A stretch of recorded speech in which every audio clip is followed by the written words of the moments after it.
வணக்கம். 471 நாட்களுக்கு பிறகு சிறையில் இருந்து வெளியே வந்த செந்தில் பாலாஜியை வரவேற்க திமுகவினர் வந்திருந்ததால் மாதவரம் ஆந்திரா செல்லும் சாலையில் போக்குவரத்து பாதிப்பு ஏற்பட்டது.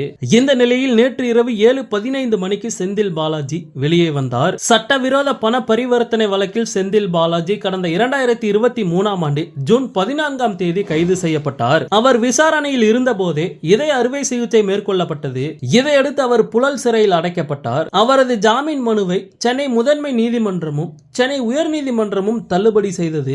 இதையடுத்து அவர் உச்சநீதிமன்றத்தில் ஜாமீன் கோரி விண்ணப்பித்திருந்தார். இந்த வழக்கின் விசாரணை நீதிபதி ஓஹா தலைமையிலான அமர்வு முன்பு விசாரணைக்கு வந்தது. அப்போது அவருக்கு ஜாமீன் வழங்கி தீர்ப்பளிக்கப்பட்டது. அதாவது நிபந்தனை ஜாமீன் வழங்கப்பட்டது. அந்த நிபந்தனையில் இருவர் அவருக்கு 25 லட்சம் பிணை செலுத்த வேண்டும். திங்கள் மற்றும் வெள்ளி ஆகிய 2 நாட்களும் அமலாக்கத்துறை அலுவலகத்தில் கையெழுத்திட வேண்டும். சாட்சியங்களை மிரட்டக்கூடாது, சந்தித்து பேசக்கூடாது. அமலாக்கத்துறை வழக்கில் விசாரணைக்கு ஒத்துழைக்க வேண்டும். வாய்தா மேல் வாய்தா வாங்கக்கூடாது உள்ளிட்ட நிபந்தனைகள் கொடுக்கப்பட்டன.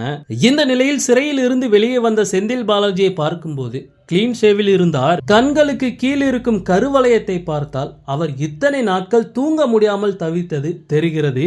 அது மட்டுமில்லாமல் அவருடைய முகம் சோர்வாகவே இருந்தது. செந்தில் பாலாஜிக்கு ரோஜா பூக்களை தூவியும் திமுக துண்டையும் அணிவித்து திமுகவினர் வரவேற்றனர். சிறை வாசலில் இனிப்புகளை வழங்கியும் பட்டாசுகளை வெடித்தும் திமுகவினர் கொண்டாட்டத்தில் ஈடுபட்டனர். பின்பு நேராக செந்தில் பாலாஜி சென்னை மெரினா கடற்கரைக்கு சென்று அண்ணா மற்றும் கலைஞர் நினைவிடங்களில் மலர் தூவி மரியாதை செலுத்தினார். இந்த நிலையில் முதலமைச்சர் மு.க. ஸ்டாலினை செந்தில் பாலாஜி இன்று நேரில் சந்திக்க வாய்ப்புள்ளதாக கூறப்படுகிறது.